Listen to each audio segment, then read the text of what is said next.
Hi all, welcome to another video. It's 9:12 p.m. here in Sydney and I've finally gone around to making this video. It's a nice evening and I've just finished my dinner. I cooked some really nice pasta and it was a bit plain, but it was just what I needed.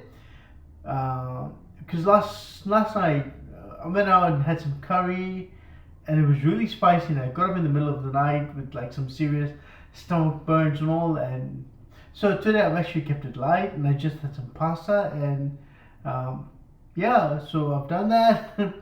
And there was also this little smoke alarm that kept beeping through the day. It's because the battery was low and I needed to fix that up, so I just did that. And yeah, so now I have some free time before I go to bed and start my working week tomorrow. So, what's been keeping me so busy in the last month or two? I'm not exactly sure when's the last time I made a video and uploaded that to YouTube, but here we are.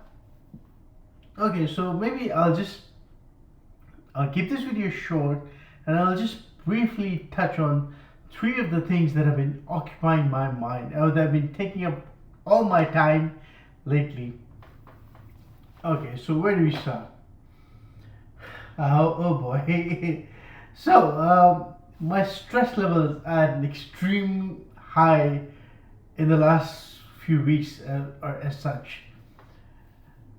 So, what's happening is the first thing.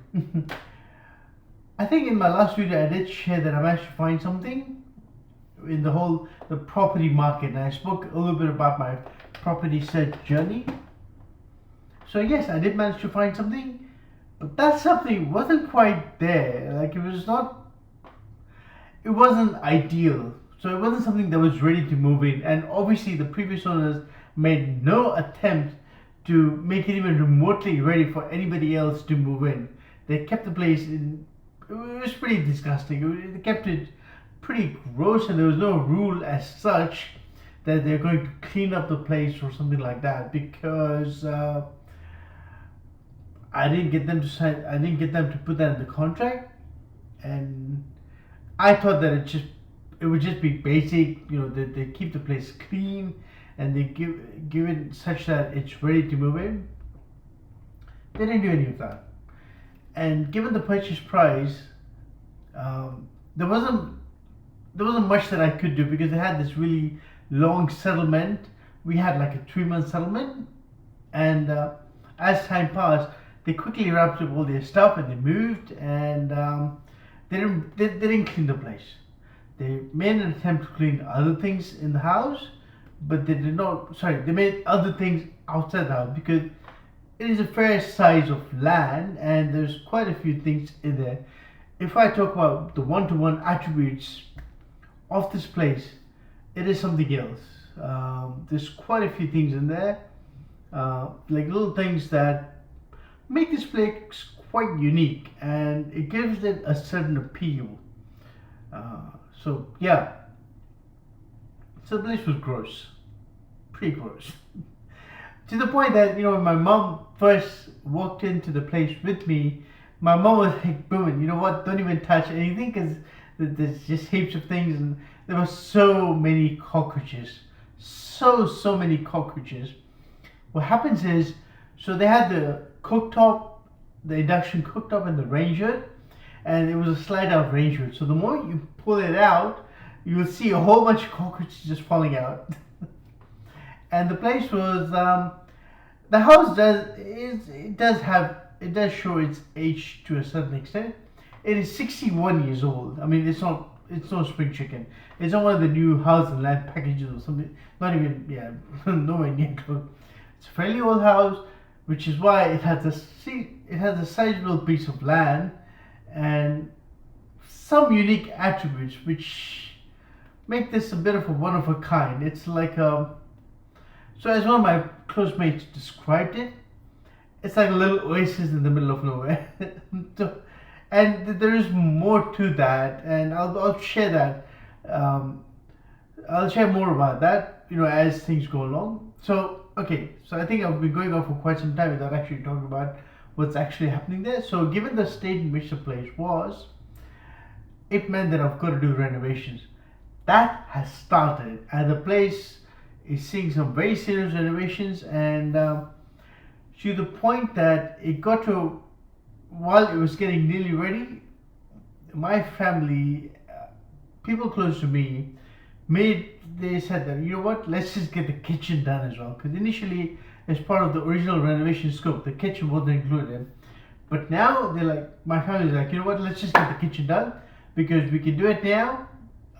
If we don't do it now, maybe a few years down the line, it's going to be that much more expensive. So we tacked that on, and that's what taken it a bit longer. But it's coming together, and that's really been keeping me occupied, and just the number of things that we are finding. So what happened? Right.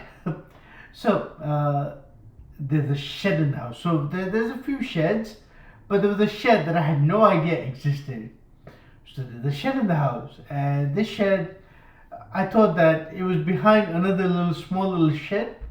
So obviously during my inspections, before I purchased the place, I was just like, I went there and I saw the internals, I saw the external. It's got a sizable double car garage, and yeah. So, and there's a pool as well, which, oh my god, I can't even talk about the pool, because the more I think about that, my blood pressure jumps like super high. That pool is gross right now. Oh my god, it looks disgusting. It's nowhere near blue, and there's actually things living there to the point that I saw like I saw like some little insects or something. I'm like, clearly the water doesn't have enough chlorine, and it's habitable for.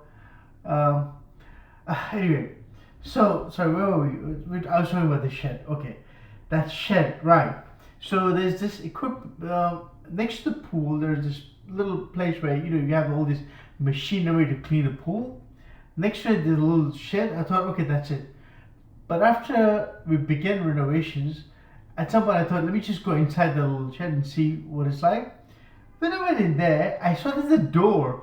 Oh my god, the door, and that door was locked, which we managed to break open, and it goes to another, what is a pretty big shed. Sorry, not big, but it's a sizable area, and it looked like that area at some point was being used for someone to stay, for either chill there or I don't know, maybe sleep there. I'm not sure. But things like, and there was a cupboard there. There was some lights. There's electricity wired up. There's some shelves and all that. I'm like, wow. And plus, what they've done is the roof of the shed, just so that in the summer it doesn't heat up. It looks like they've put some stuff in there, so which actually prevents the heat from getting inside and boiling up the entire place.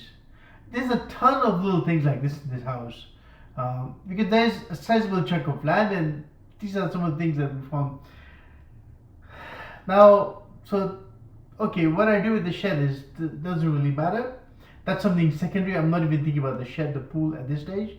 The other thing, one of the other problems that I found was that, so for the stormwater pipes, there's a problem. So I got a guy who put a camera in the stormwater pipes that would go down and see what the pipes, how the pipes are, and so on and so forth. But then what happened is with the stormwater pipes, the camera went up to a certain point and then it just got blocked. Because it looks like, I've got the images, it looks like there's some debris, a foreign object of some sort, and there's some roots that have grown in. Like I said, it's the age of the house. Which is why the stormwater doesn't really have a lot of place to escape. So it just stays on the lawn, and so if it rains, it just stays on the lawn and sort of blocks, the pipes get blocked and so on and so forth, which is why that leads to mold and also all sorts of things. Switch pipe, that's okay, that's been as part of the reno work, we fixed that up and all. But yeah, like these are things that I've got to the stormwater pipes have got an issue that I've got to fix. Yeah, you know what? I actually wasn't going to talk much about the house, but I realized that I've taken up the entire video just talking about this, because this is really one of the things that have been keeping me fairly busy and super stressed. Not, I mean, the contractors that have hired, they're doing a pretty good job, and the house is almost unrecognizable from what it was before. They've done they've done a pretty good job. They've done a fantastic job in terms of getting it to where it is now. So yeah, but that's the house. The other aspect is there's some other personal updates on my side. There's some other personal things that are happening, and I'll share a little bit more about that maybe in the next video or one of the other videos in the future, because that is something quite personal, and I'm just thinking of how I should share that. So let me give it some thought, and I'll share more of that. And the third thing is my day job. Now my day job, I've switched teams, and I'm in a different team within the organization, which is quite fast paced, and the expectations are to be super high performing. Now the way this team works, it kind of goes back to the old ways of working. You know how back in the day, it would be like there's some business managers or some business leaders and stuff, and they'll say, okay, you know what, we want this feature built, and the technology team, or the TNO as they call us, we want this built now, build it for us. That's how it works. They don't know or care about the product, but they know about what their business use case is. They're like, you know what, get this done for us now. The product itself is super interesting. Oh my god, I cannot stress enough of how cool it actually is. So think of it as Google Maps, but Google Maps that has been amplified with everything that we care about as the business in which we are. It is interesting, and I'll share more. Maybe I don't want to share too much about the technology, or sorry, too much about the business purpose of it, but more that it's really interesting, and some of the problems that we're solving are actually real engineering problems. Like, this is hardcore engineering, if there is such a word. This is as hardcore and as serious as engineering can get. Like, one of the problems that I solved recently was we're building this data pipeline that would ingest a geotiff raster, and it was stopping at a certain point. It would not be able to process files that are more than 1.8 or 2 GB, and of course we got a file that was like 4.3 GB, and the team lead, that task was given to one of my other teammates, but the team lead insisted that, okay, women, why don't you do this, why don't you do this? So I got on it, and I managed to solve it because I did find certain inefficiencies in the way that we were processing those TIFF files.